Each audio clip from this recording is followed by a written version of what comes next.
Assalamualaikum warahmatullahi wabarakatuh. Apa kabar teman-teman, sobat-sobat semuanya? Mari kita lanjutkan saja ceritanya. Bab 2483. Wajah itu penting. Setelah mendengar ini, Sanxing tidak tahu harus berkata apa lagi. Dia hanya bisa tersenyum dan melambaikan tangannya dan berkata, "Baiklah, kalau begitu, kalian kembali dulu." Berbicara tentang Li Fugui, setelah mengantar 3 pemimpin sekte utama, ruangannya menjadi hidup. Kui Sao, Xuan Ming dan Fu Mo mengelilingi Li Fugui dan menanyakan kepadanya segala macam pertanyaan. Di antara mereka, yang paling banyak bertanya adalah Kui Sao. Ia duduk di sebelah Li Fugui dan bertanya dengan serius, "Saudara Li, sepertinya keadaanmu hari ini agak buruk. Sebelum datang ke sini, kau sudah berkali-kali mengatakan akan memusnahkan 3 sekte besar ini. Mengapa sekarang tiba-tiba kau mengubah strategimu?" Fu Mo Yuanzong juga mengangguk dan berkata, "Benar, apakah kau takut pada mereka, Xuan?" Ming Tianxi melambaikan tangannya dan berkata, "Tidak mungkin. Kau bahkan tidak melihat siapa saudara Li, apalagi mereka bertiga. Bahkan jika ada 3 orang lagi, saudara Li dapat dengan mudah membunuh mereka semua." Li Fugui juga sedang berjuang apakah ia harus memberitahu Kui Sao dan yang lainnya tentang kejadian dalam mimpinya. Teruskan, meskipun dia dapat memecahkan kebingungan dalam pikiran orang-orang ini, dia selalu merasa sedikit malu. Hal yang paling penting adalah, tidak dapat dipastikan apakah hal ini benar atau tidak. Tetapi jika dia tidak mengatakannya, jika Kui Sao dan yang lainnya menjadi tidak puas padanya karena kejadian ini, itu akan dengan mudah memengaruhi persatuan internal. Pikirkan lagi dan lagi. Li Fugui perlahan-lahan berdiri, dan kemudian berkata terus terang kepada orang-orang yang hadir, "Seperti ini, saya pikir banyak ketika saya datang ke sini. Terutama setelah saya memiliki mimpi di pesawat itu. Saya merasa bahwa masih ada terlalu banyak hal di dunia ini yang tidak kita ketahui. Bertindak sebagai mediator di tengah, dan dunia seni bela diri kuno selalu menjadi keberadaan yang relatif misterius. Mengenai peningkatan yang tajam dalam konflik antara dunia seni bela diri kuno dan dunia yang tidak terlalu tinggi di seluruh dunia untuk dinikmati, juga secara tidak langsung meningkatkan sumber daya vitalitas. Dalam hal ini, keseimbangan yang rusak sebelumnya dipulihkan. Pada saat itu, akan baik-baik saja jika kekuatan misterius yang potensial di 3 alam tidak akan menyerang umat manusia. Namun begitu kekuatan misterius ini mulai menyerang dunia sekuler, semua belerang akan jatuh ke pundak orang-orang seperti kita. Setelah mendengarkan penjelasan Li Fugui, Kui Sao adalah orang pertama yang sadar kembali. Dari perspektif jangka panjang, apa yang dikatakan Li Fugui adalah benar. Meskipun Sanxing Men, Kuil Baxian dan Gunung Fangchun sekarang bukan saingan Li Fugui, kekuatan gabungan mereka tidak boleh diremehkan. Setelah ia tersingkir, kekuatan tadi kenal yang awalnya harus dilawan oleh 6 sekte utama, hanya dapat dilawan oleh 3 sekte utama. Pikirkan ini, setelah Kui Sao berangsur-angsur menenangkan dirinya, dia bertanya kepada Li Fugui dengan sedikit keraguan. "Tetapi saudara, pernahkah kamu berpikir apakah mereka akan dengan mudah memilih untuk tunduk kepadamu? Bagaimanapun, mereka telah menerima pernyataan perangmu kali ini. Dan ketiga orang ini semuanya serakah. Kamu mengambil inisiatif untuk menunjukkan niat baik kepada mereka. Tetapi kamu juga tahu apa yang mereka lakukan kepadamu hari ini." Li Fugui sangat yakin akan hal ini. Dia tersenyum dan berkata, "Jangan khawatir, aku tidak dapat menjamin hal-hal lain, tetapi aku yakin mereka akan sepenuhnya tunduk kepadaku." Kui Sao bertanya dengan cepat, "Lalu apa yang akan kamu lakukan selanjutnya?" Li Fugui tersenyum misterius dan berkata, "Jangan khawatir tentang hal itu, kamu akan tahu ketika saatnya tiba. Dalam beberapa hari ke depan, aku akan membiarkan seseorang membawamu untuk bersenang-senang di kota Dongjing. Serahkan saja urusan berurusan dengan para pemimpin 3 sekte besar kepadaku. Kalian tidak perlu khawatir tentang hal itu." Setelah mereka bertiga saling memandang, Fumo Yuanzong bertanya, "Saudara Li, apakah ini benar-benar baik-baik saja?" Li Fugui berdiri, berjalan ke jendela, melihat keluar, dan berkata sambil tersenyum, "Apa yang salah dengan ini? Kamu dan aku sudah saling kenal selama lebih dari 1 atau 2 hari. Tidakkah kalian tahu betapa hebatnya metodeku?" Dengan kata-kata Li Fugui, mereka bertiga merasa jauh lebih tenang. Tepat saat mereka hendak bangun dan pergi, tanpa diduga, Li Fugui berbisik, "Tunggu sebentar, ada yang ingin kukatakan padamu." Ketiganya berhenti, Li Fugui berbalik, matanya penuh ketulusan, menatap ketiga orang itu dan berkata terus terang, "3 kepala sekte, aku tidak akan mengatakan terlalu banyak omong kosong. Awalnya, aku membawa kalian ke sini untuk berurusan dengan 3 sekte besar. Kupikir setelah ketiga sekte ini hancur, aku bisa menyerahkan ketiga sekte ini kepadamu untuk dikelola. Tapi sekarang rencananya telah berubah, tidak mungkin. Aku mungkin harus mengingkari janjiku kepadamu. Tapi jangan khawatir. Jika kita berhasil mengalahkan ketiga keluarga ini kali ini, aku akan memberimu 3 obat spiritual dan Yuan Shi yang kamu butuhkan selama 3 tahun secara gratis saat aku kembali. Selain itu, masing-masing dari ketiga keluargamu bisa mendapatkan dana operasi 500 miliar setahun." Sejujurnya, ketika Kui Sao, Xuan Ming Tianxi dan Fumo Yuanzong pertama kali mendengar bahwa Li Fugui tidak bermaksud menghancurkan ketiga keluarga itu, mereka merasa agak tidak nyaman. Lagi pula, selama ekspedisi Li Fugui melawan 6 sekte besar, 3 keluarga mereka adalah yang pertama menjadi sasaran Li Fugui. Meskipun Li Fugui tidak membunuh mereka semua pada akhirnya, dan bahkan dari sudut pandang tertentu, Li Fugui dapat dianggap sebagai dermawan mereka. Ketiga keluarga tersebut kehilangan ribuan prajurit kuno. 3 sekte besar yang datang ke negara kepulauan kali ini membawa kurang dari 100 pengikut. Jika Li Fugui benar-benar mengalahkan ketiga sekte ini tanpa menggunakan senjata apapun, maka saat itu kekuatan ketiga sekte ini mungkin akan melampaui kekuatan mereka.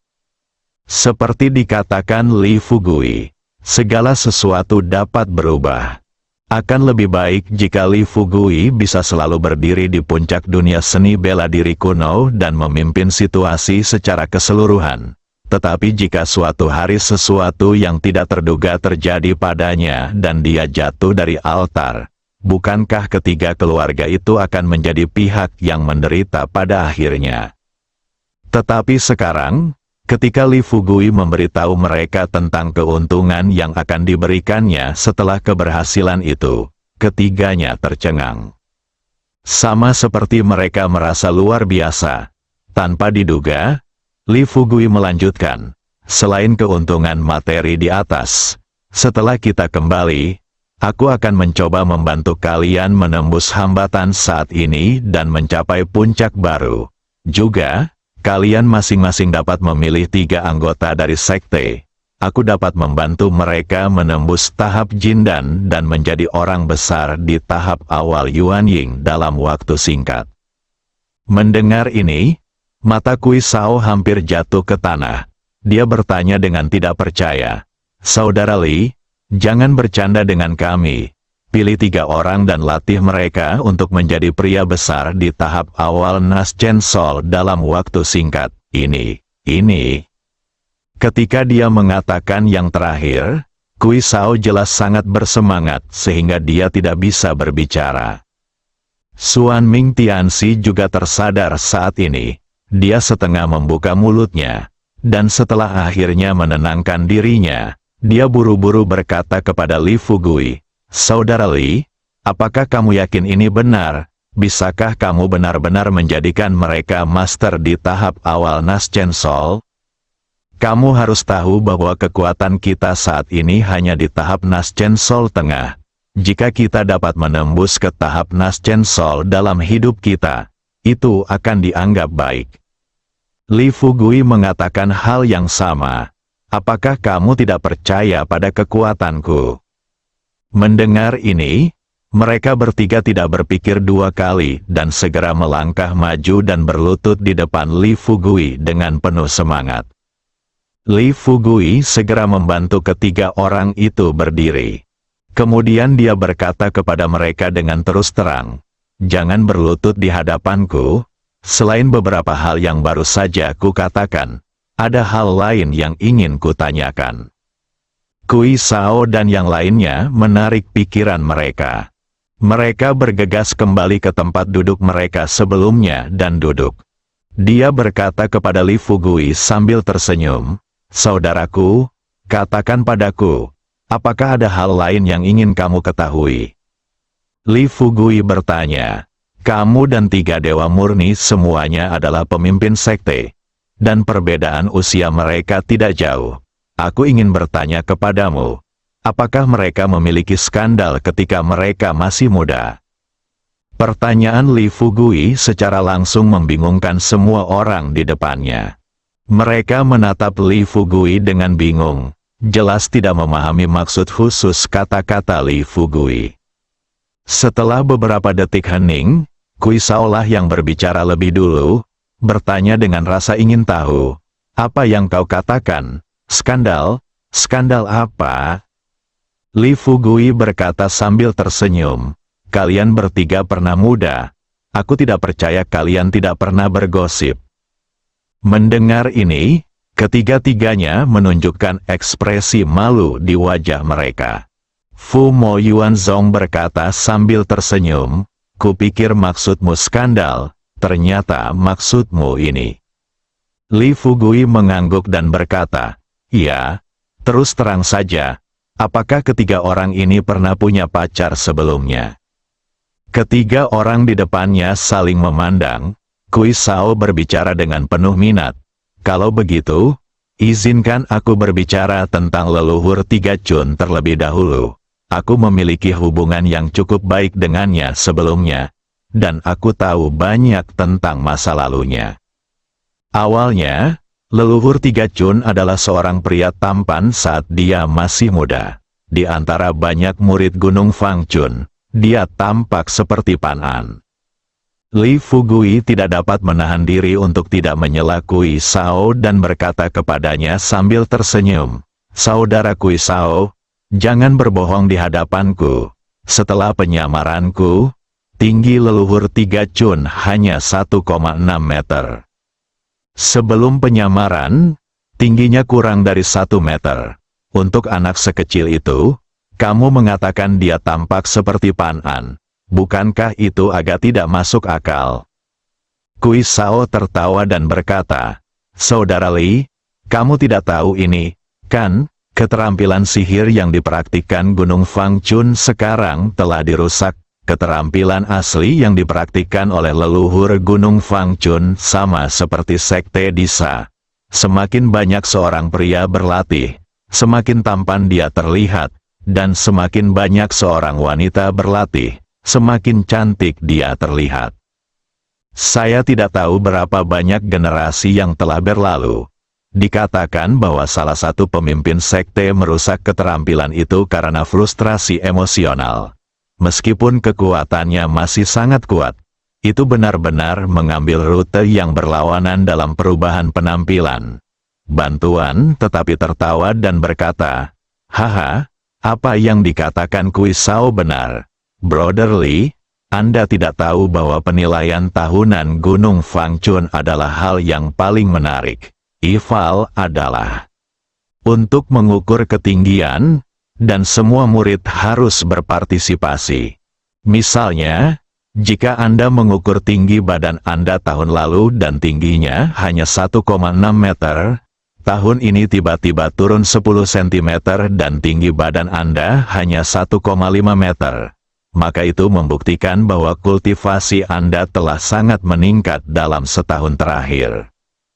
Tetapi jika tinggi badanmu tidak berkurang, tetapi malah bertambah, maka selama tahun berikutnya, kau akan menjadi pekerja serabutan sekte, yang bertanggung jawab untuk menyajikan teh dan air kepada para petinggi sekte.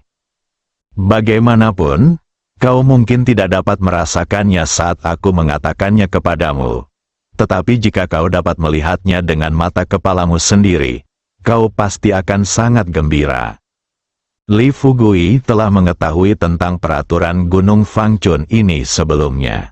Di samping itu, sekarang dia tidak lagi peduli tentang bagaimana Gunung Fangchun berlatih.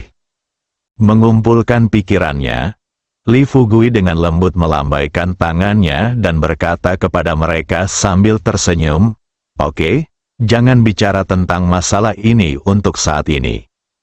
Sebagai Pan An, San Chun juga seorang jenius dalam penanaman. Hanya dalam beberapa tahun, dia sebenarnya telah menjadi ahli tingkat Jindan dari Gunung Fangchun dari tahap awal Mingjin. Dia menjadi lebih pendek, dan wajahnya juga berubah drastis. Ketika dia berbalik untuk mengejar adik perempuannya lagi, dia tidak pernah menyangka bahwa adik perempuannya yang telah dipikirkannya siang dan malam akan memilih untuk menikahi seorang murid biasa yang baru saja bergabung dengan sekte yang sama. Li Fugui mengangguk sambil berpikir. Dia tidak meminta rincian lebih lanjut. Setelah ragu-ragu sejenak, dia terus bertanya kepada Kui Sao, "Saudara Kui Sao, apakah kamu melihat adik perempuan San Chun ini?" Kui Sao mengerutkan kening, berpikir sejenak, dan berkata kepada Li Fugui, "Aku pernah melihatnya, tetapi sudah bertahun-tahun, dan aku hampir melupakannya sekarang." Li Fugui tersenyum dan berkata, "Haha, jangan khawatir, pikirkan baik-baik sekarang, dan akan lebih baik jika kamu dapat menggambarkan penampilannya kepadaku." Baru pada saat inilah Kui Sao melihat isi pikiran Li Fugui. Dia tidak dapat menahan tawa dan berkata, "Tunggu, kamu tidak berencana untuk menggunakan teknik penyamaran untuk menghidupkan kembali adik perempuan San Chun, kan?" Bersambung,